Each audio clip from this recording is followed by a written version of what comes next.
Hello, Fellowship of the Open Spokes. This is Ben Wilkoff, and it is Tuesday, one of the days that I chose to be a member of Open Spokes, and I think it's perfect that it is a Tuesday to kind of talk and think about the way in which we might invite other folks to become a part of this project and to do reflective practice video blogging on their own. I am coming to you from the Google Glass on my dashboard so I can look ahead and stay somewhat safe. It's kind of a dreary day, so it might be a little bit dimmer in the background here. There was a conversation that's happening right now on a couple of different videos around how do we actually do the inviting? How do we invite others to be a part of our collaboration? How do we go about the process of inviting folks to be a part of something that, to a very large extent, already exists, right? It's not something new, something that that really, is starting from scratch, that you feel like you could be sort of on the ground floor of. It's been going on for almost a year now, and that's kind of intimidating. Susan was talking about the idea that it's intimidating to jump in on something that is already in progress. And I keep on thinking about this idea of invitations, and we've talked about it a couple of different times, but I'm intrigued by the idea of inviting a lot of people, like a massive amount of people, and then thinking about a percentage of people who would take you up on it. So the reason why I'm thinking about this is we're currently, sending out messages about EdCamp Denver. And EdCamp Denver, we're looking for 250 people to come to the event, at least. And right now we've sent out messages to probably about 5,000 or so.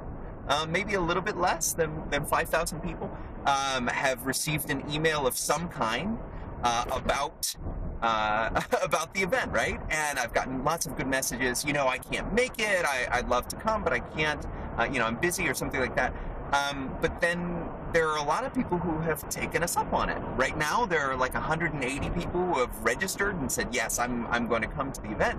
And that's actually a really decent amount of people, but in a percentage-wise, that's a really small amount.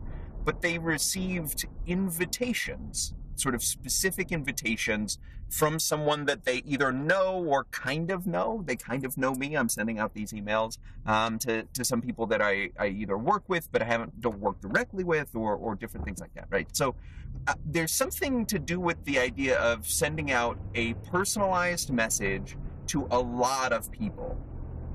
And I wonder if we need to frame it in a way of actually asking people directly, right? Because right now it's sort of out there in the ether. You can take part and participate in reflective practice vlogging, but it's not a specific ask.